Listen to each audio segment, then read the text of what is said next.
우리가 너무나 잘 아시는 그런 내용이 됩니다. 마리아와 마르다 그리고 그의 오빠 나사로 이 가정이죠.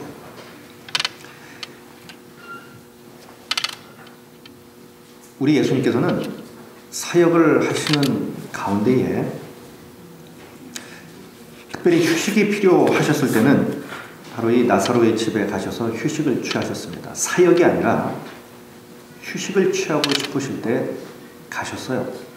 그만큼 이 삼남매와 예수님의 관계는 보통 관계는 아니었습니다. 형제 이상으로 가까운 그러한 관계를 유지하고 있었던 그러한 사람들이었습니다. 그리고 이 사람들이 예수님에 대한 사랑 그리고 그 헌신은 성경에 나오는 그 어떤 인물보다도 월등한 그러한 모습을 보여주었습니다. 자, 그런데 바로 이 가정에 큰 문제가 하나 생겼습니다. 그것은 부모님이 안 계시는 이 가정의 기둥이죠. 기둥인 나사로가 이제 중병에 걸렸습니다. 거의 죽을 병에 걸렸다는 거죠. 그래서 지금 이 나사로의 동생, 두 여동생인 마르다와 마리아가 사람을 예수님께 보내서 이 화급한 상황을 이제 알리러 보냅니다. 자, 그때 우리 주님은 이 나사로가 겪고 있었던 이 중병, 그리고 이 집안의 기둥인 나사로가 중병에 걸린 상태에서 마르다와 마리아가 처해 있었던 이 상황을 우리 주님은 이렇게 해석을 합니다. 그 상황을 이렇게 해석을 해요. 오늘 본문 앞에 있는 11장 4절에 보면 이렇게 말씀합니다. 이 병은 죽을 병이 아니라 하나님의 영광을 위하며 하나님의 아들이 이로 말미암아 영광을 받게 하려 합니다. 지금 나사로는 죽어갑니다. 그런데 우리 주님은 그 상황을 죽을 병이 아니랍니다. 하나님의 영광을 위함이라는 거예요. 다시 말씀드리면 나사로가 지금 하나님의 영광을 가리고 있어서 이 사건을 통해 하나님의 영광을 받으시려고 하고 있다는 겁니다. 마르다와 마리아는 예수님을 끔찍이 사랑했습니다. 그 누구보다도 사랑했어요. 그런데 이 마리아와 마르다가 무언가에 지금 묶여 있습니다. 예수님을 사랑함에도 불구하고 예수님이 아닌 다른 그 무엇에 묶여 있는 것이 있었어요. 그것이 뭐였냐면 나사로였습니다. 병든 오빠 이 나사로에게 이 사람들은 묶여 있었어요. 예수님을 사랑하고 예수님께 헌신하였지만 예수님에게 묶이고 예수님에게 붙잡힌 바 된 인생들이 아니라 오빠에게 묶인 자들이었다는 거예요. 우리도 신앙생활하면서 가만히 보면 그렇습니다. 예수님을 믿고 하나님을 믿으면서도 하나님 외에 그 다른 무언가에 묶여 삽니다. 신앙생활을 하면서도 어떤 분은 돈에 묶여 살아요. 그래서 돈 문제만 나오면 신앙이 더 이상 중요하지 않아요, 이 사람은. 부모에게는 어떤 자식이 그럴 수도 있죠. 자식 문제만 나오면 신앙의 문제가 별 도움이 안 됩니다. 이 지금 마리아와 마르다, 이 사람들은 오빠에게 묶여 있어요. 이 나사로에게 묶여 있어서 예수님께 간구하러 직접 가는 것조차 불안한 거예요. 그래서 그냥 오빠 끌어안고 있는 겁니다. 놓지를 못하는 거죠. 맡기지를 못하는 거예요. 우리 주님은 말씀합니다. 이 가정에 이 일이 생긴 것은 하나님의 영광을 받으시기 위함이다. 우리 하나님은 당신이 받아야 할 영광을 그 누군가가 가로채는 것을 가장 싫어하십니다. 헤롯이 하나님의 영광을 가로챘을 때에 어떻게 됐냐면 충이 먹어서 죽었습니다. 뿐만 아니라 예수님은 공생의 3년 동안에 수많은 역사를 일으켰고 병자를 고쳤고 했지만 그 모든 영광을 당신이 받으시지 않으셨어요. 병이 나은 사람들에게 항상 하신 말씀은 하나님께 영광을 돌리도록 했습니다. 하나님이 받으실 영광을 당신도 가로치지 않았다는 거예요. 그래서 바울 역시 이렇게 말하죠. 고린도전서 10장 31절에서 그런즉 너희가 먹든지 마시든지 무엇을 하든지 다 하나님의 영광을 위하여 해라. 이것이 그리스도인의 삶이라는 거죠.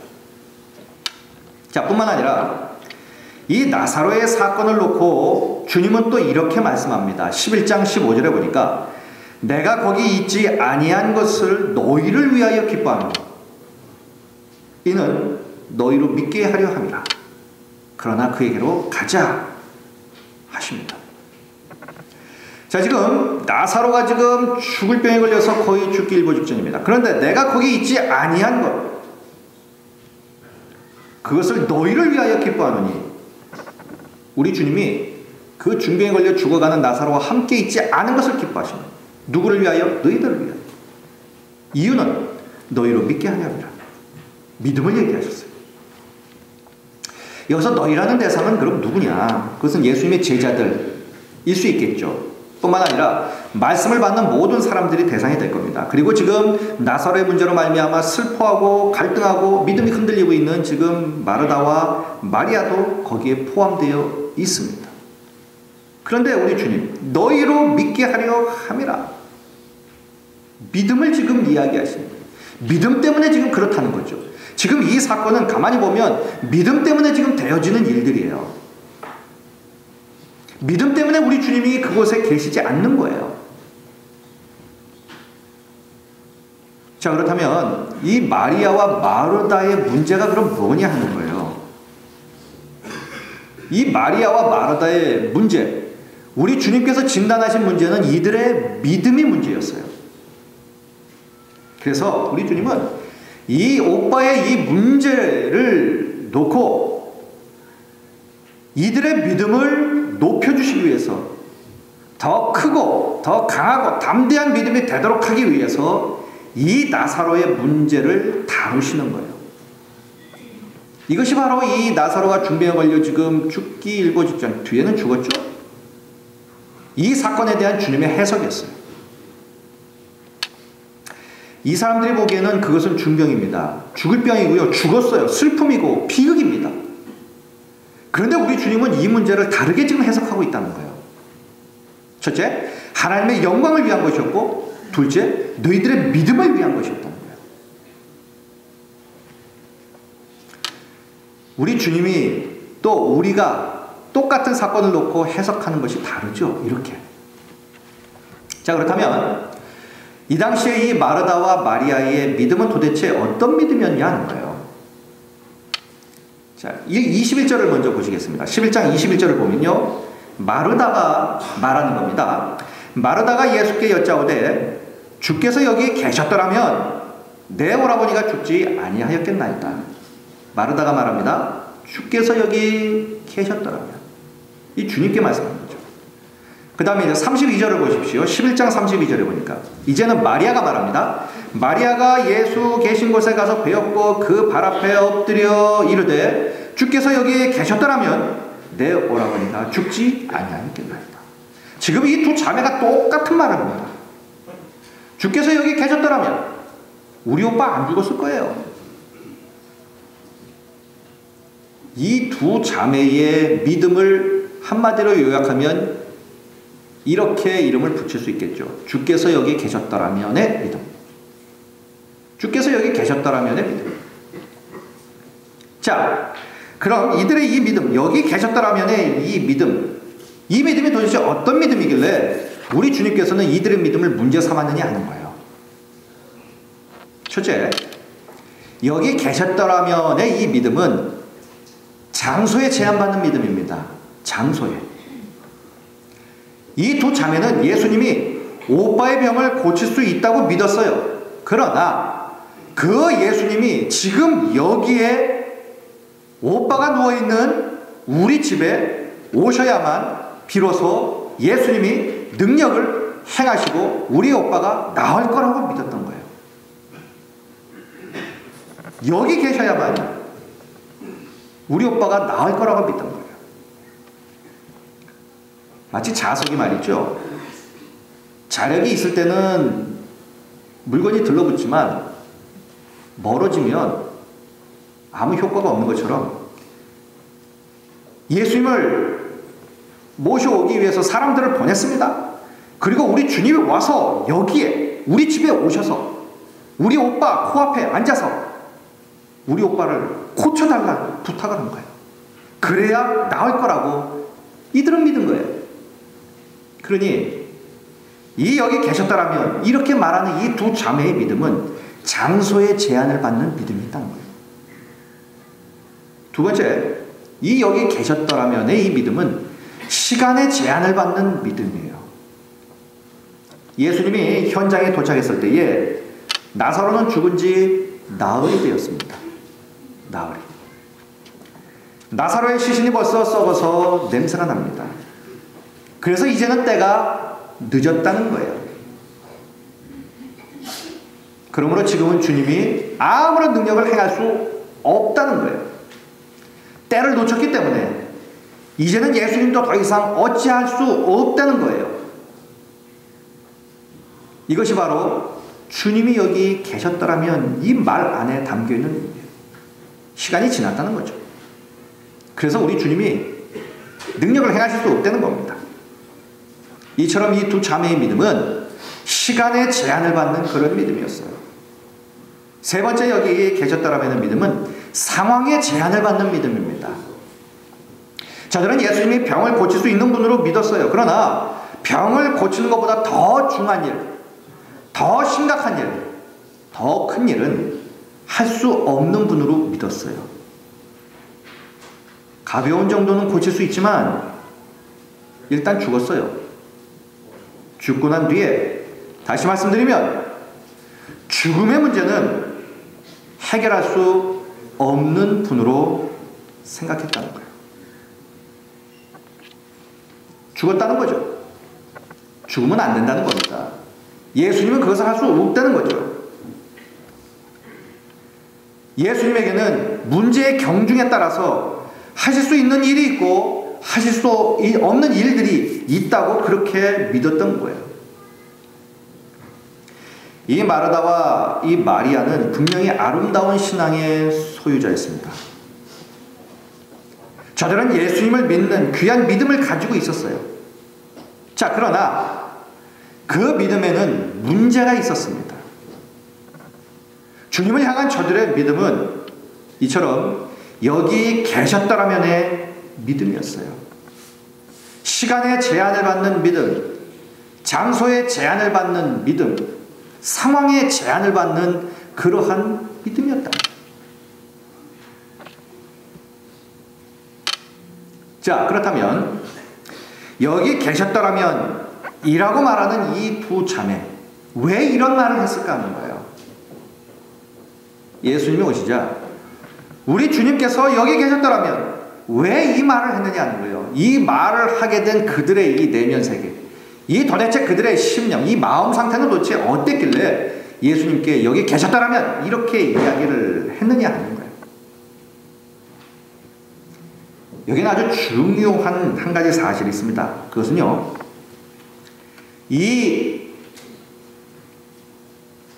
마르다와 마리아가 상처를 받았어요. 이들에게 이 큰 상처가 된 것은 오빠의 죽음으로 말미암아 상처를 받은 것이 아니라 그 이전에 주님이 여기 계시지 않았던 것이 문제였어요. 이들에게는. 이 마리아와 마르다에게는 주님이 그들과 같이 함께 있지 않았던 것이 그들에게는 문제였던 거예요. 상처였던 거예요. 그래서 그들이 지금 원망 섞인 말로 합니다.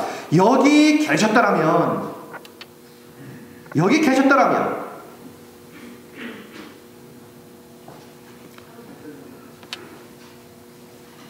그들이 정말로 사랑하는 주님이었어요. 너무너무 믿었던 주님이었어요.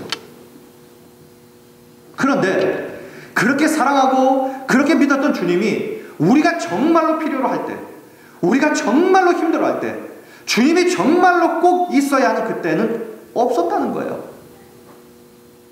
이것이 그들에게는 상처였어요. 이것이 그들에게는 깊은 상처를 준 거예요. 그럼 여기가 어디입니까? 그들이 고통을 당하는 현장, 눈물을 흘리고 슬퍼하고 괴로워하는 바로 그들의 삶의 현장, 사랑하는 사람을 잃고 절망과 비탄에 빠져있는 바로 그들의 그 눈물의 현장, 아픔의 현장, 그곳에 없었다는 것, 그곳에 주님이 함께하지 않은 것, 이것이 그들에게는 더 큰 슬픔이와 아픔이었다는 거예요. 우리 오빠 때문에 우리가 부르짖었을 때에, 우리가 이렇게 아픔을 갖고 고통을 당할 때에 예수님 당신은 도대체 어디 있었습니까? 왜 우리의 고통을 외면하십니까? 왜 우리의 눈물과 절망을 돌아보지 않습니까? 왜 우리의 이 절규를 듣지 아니하십니까? 왜 우리와 함께하지 않았습니까? 이 감정이 무엇으로 표현되느냐? 주께서 여기 계셨더라고요. 이 원망으로 이 마음이 표현되고 있는 거예요. 여기 있었으면 우리 오빠 안 죽었잖아요. 근데 왜 안 계셨느냐 이거예요. 사람을 보냈는데도 왜 안 오셨느냐 이거죠. 그렇다면 우리들도 혹시 이런 질문, 의문을 안 갖습니까? 내가 문제 때문에 괴로워하고 부르짖을 때에, 내가 정말 힘들고 고통당할 때에 예수님 당신은 도대체 어디 계셨습니까? 왜 나의 고통을 외면하십니까? 왜 나의 눈물과 절망을 돌아보지 않습니까? 왜 내 기도를 듣지 아니하십니까? 왜 응답을 하지 않습니까? 왜 나를 이 상황에 그대로 놔두십니까? 왜 개입하지 아니하십니까?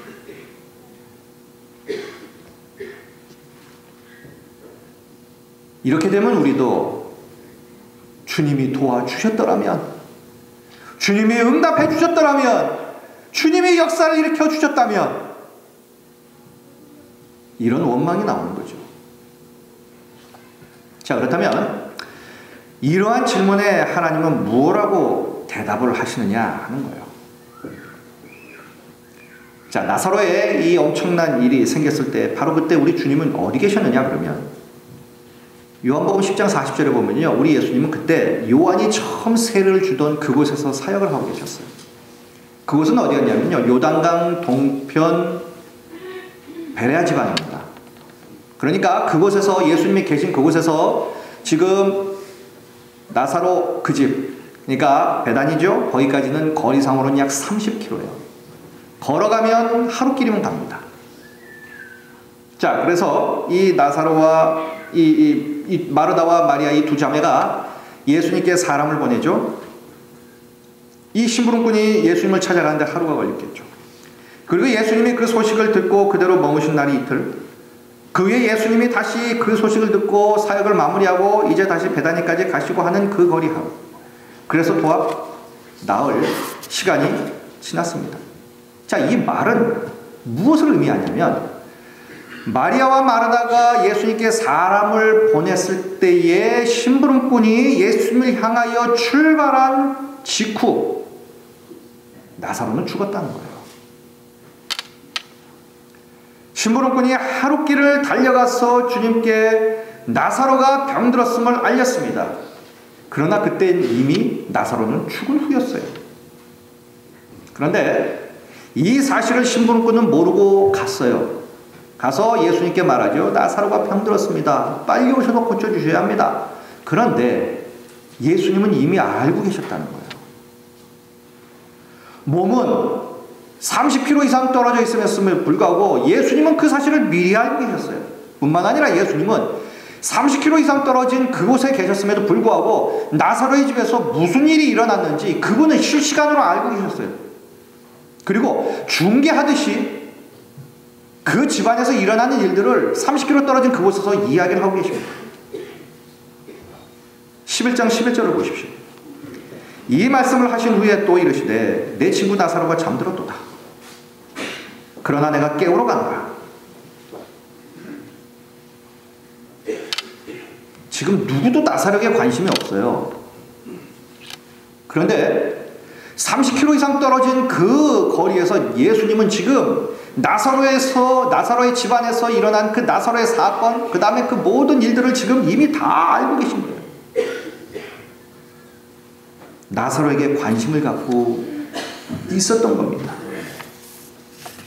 그리고 주님이 말씀하시죠. 11장 7절에 보니까 유대로 다시 가자. 여기서 유대가 어디냐면 예루살렘입니다. 그런데 눈여겨볼 것은요, 이 말씀을 하시면서 예수님은 예루살렘으로도 안 갑니다. 원래 계획은 예루살렘으로 가시려고 했던 계획이었는데 예루살렘으로도 안 가요. 뿐만 아니라 베다니에 도착하신 예수님은 또 눈물을 흘리십니다. 35절에 보니까. 자, 이 상황을 다 종합을 해보면 이런 거예요. 예수님은 베다니 나사로의 집에서 일어나는 일들을 30km 이상 떨어진 그곳에서도 이미 다 알고 계셨어요. 먼 곳에 계셨지만 주님의 관심은 바로 나사로의 집에 집중되어 있었다는 거예요. 유대로 다시 가자. 내 친구 나사로가 잠들었다. 나사로가 죽었다. 몸은 멀리 떨어져 있었지만 그분은 계획을 변경하시면서까지, 그리고 그의 모든 생각이 다 나사로에 집중되어 있어요. 나사로가 어떻게 지금 되어가는지 우리 주님은 그 먼 곳에서 다 알고 계셨어요. 이 가정에 대한 일 때문에 우리 예수님은 예루살렘으로 가려고 했던 그 계획까지 변경하셨어요.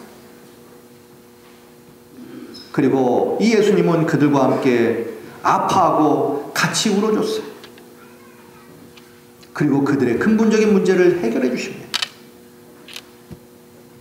하지만 이 두 자매는 이것을 몰랐어요. 그들이 믿고 있었던 주님은 여기 계셨더라면의 주님이었어요.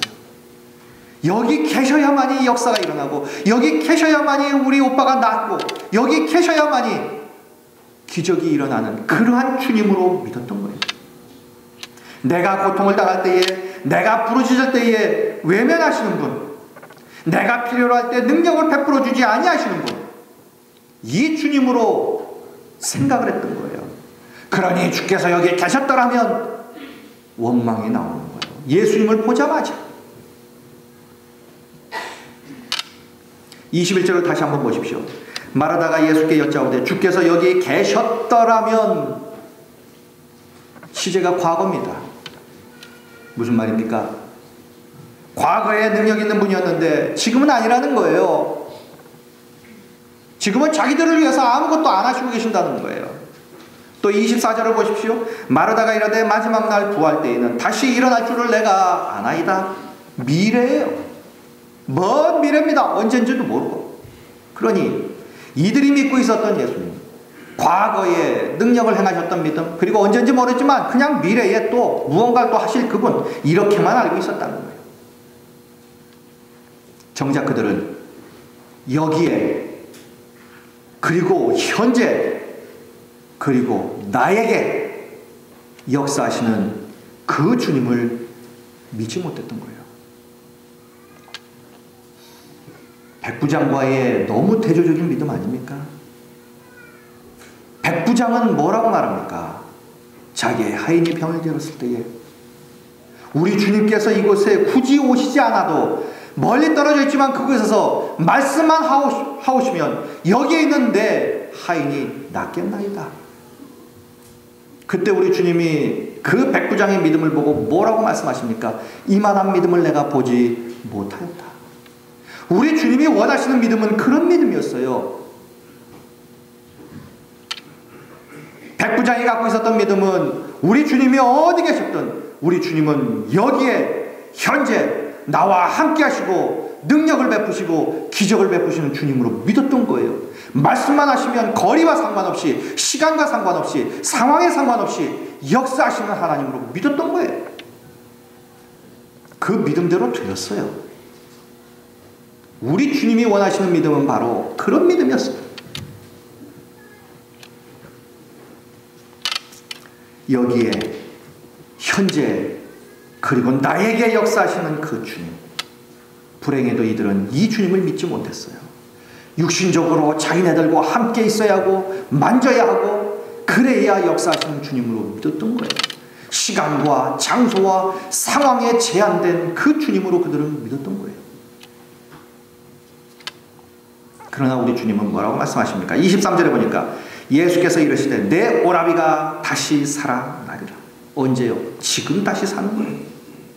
또 말씀합니다. 25절에 예수께서 이르시되 나는 부활이요 생명이니 나를 믿는 자는 죽어도 살겠고 무슨 말입니까? 영원한 현재라는 거예요. 계속해서 현재라는 겁니다. 우리 주님은 여기에 그리고 현재 그리고 나에게 역사하시는 분이에요. 시간을, 공간을, 장소를, 상황을 초월하여서 그렇게 역사하시는 분이라는 거예요. 그 주님을 믿어야 되는 겁니다. 사랑하는 성도 여러분, 우리가 살면서 문제를 만납니다. 고통을 당합니다. 나 혼자라고 생각할 때 많으시죠.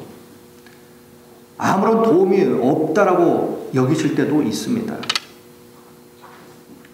그때에도 나는 모르지만 우리 주님은 여기에 지금 나와 함께 하는 줄로 믿습니다.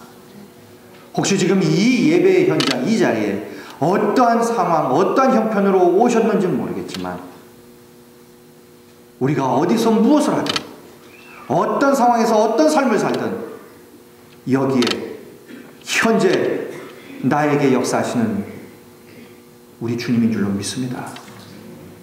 우리 주님은 그렇게 역사하시는 분이에요. 우리 하나님은 그렇게 우리와 동행하시고 우리의 삶을 여호와 이레로 먼저 이끌어 나가시는 그 하나님이라는 사실입니다. 마르다와 마리아는 여기에 계셨더라면의 믿음을 가지고 있었어요. 그러나 우리 주님은 여기에 계셨더라면의 주님이 아니었습니다. 여기 계시는 주님이었어요. 지금의 주님이셨어요. 나의 주님이셨어요. 이처럼 주님은 지금 나의 형편을 너무 잘 알고 계세요. 우리들이 눈물을 흘릴 때 바로 그 눈물 고통의 현장에서 주님 역시 눈물을 흘리고 계시는 분이에요. 그리고 우리의 문제를 근본적으로 해결하시기 위해서 지금도 도움의 손길을 지금도 우리를 향하여 내밀고 계시는 분이 바로 우리의 주님이십니다. 이 주님, 여기에 지금 나와 함께 계셔서 죽음도 생명으로 바꾸실 그 주님, 이 주님을 믿음의 눈으로 바라보시기를 바랍니다. 바로 그 주님을 믿으시길 축원드리겠습니다.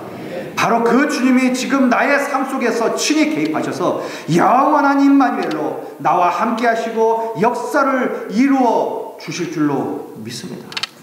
그리하여 2013년 이제 시작되었고요. 이제 두 번째 우리의 주일을 보내고 있는데 이 2013년에는 장소, 시간, 상황에 묶여있는 그러한 믿음이 아니라 장소, 시간, 상황에 묶여있는 그 주님을 믿는 것이 아니라 시공과 상황을 초월하여 여기에 지금 나와 함께 하시는 그 주님을 믿으심으로 너희가 믿으면 하나님의 영광을 보리라고 말씀하신 그 우리 주님의 말씀처럼 우리의 삶에 하나님의 영광을 보게 되는 바로 그러한 기적의 역사가 넘쳐나는 그러한 2013년 우리의 삶의 현장이 되시기를 우리의 주님의 이름으로 간절히 축원드리겠습니다. 기도하시겠습니다.